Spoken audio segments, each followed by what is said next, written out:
اسلام میں سخاوت صرف ایک اچھی عادت نہیں بلکہ ایمان کی نشانی ہے۔ سخاوت کا مطلب ہے اپنے دل کو کنجوسی کی تنگی سے نکال کر اللہ کی دی ہوئی نعمتوں کو اس کے بندوں پر خوشی سے خرچ کرنا۔ ایک سخی انسان دراصل یہ گواہی دیتا ہے کہ اسے رازق یعنی رزق دینے والے پر پورا یقین ہے۔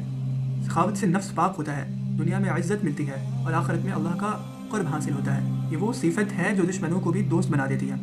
حضرت ابو ہریرہ رضی اللہ عنہ سے روایت ہے کہ اللہ کے رسول صلی اللہ علیہ وآلہ وسلم نے ارشاد فرمایا، سخی یعنی سخاوت کرنے والا اللہ کے قریب ہے، جنت کے قریب ہے، لوگوں کے قریب ہے اور آگ یعنی جہنم سے دور ہے، اور کنجوس اللہ سے دور ہے، جنت سے دور ہے، لوگوں سے دور ہے اور آگ کے قریب ہے۔ اور بے شک ایک جاہل سخی اللہ کو اس عبادت گزار سے زیادہ محبوب ہے جو کنجوس ہو۔ اس حدیث میں نبی صلی اللہ علیہ وسلم نے سخاوت کے اثرات کو چاروں طرف سے واضح فرمایا ہے۔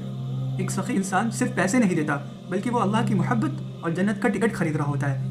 سب سے اہم بات یہ ہے کہ اللہ کو کنجوسی اس قدر ناپسند ہے کہ وہ ایک کم علم سخی کو تو پسند کر لیتا ہے لیکن اس عبادت گزار کو ناپسند کرتا ہے جس کا دل تنگ ہو اور وہ خرچ کرنے سے قطرا ہے۔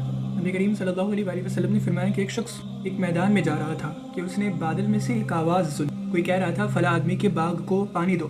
وہ شخص حیران رہ گیا اور بادل کے پیچھے چلنے لگا۔ بادل نے ایک پتھریلی زمین پر پانی برسایا اور سارا پانی ایک نالے میں جمع ہو کر ایک باغ کی طرف چلا گیا۔ وہاں ایک آدمی کھڑا اپنے باغ کو پانی دے رہا تھا۔ مسافر نے ان سے پوچھا، بھائی آپ کا نام کیا ہے؟ اس نے وہی نام بتایا جو بادل میں سے سنا گیا تھا۔ مسافر نے جب پورا قصہ سنایا تو اس کسان نے اپنی سخاوت کا راز بتایا۔ جب تم نے پوچھ لیا ہے تو سنو، اس باغ سے جو پیداوار نکلتی ہے، جو انکم نکلتی ہے، میں اس کے 3 برابر حصے کرتا ہوں۔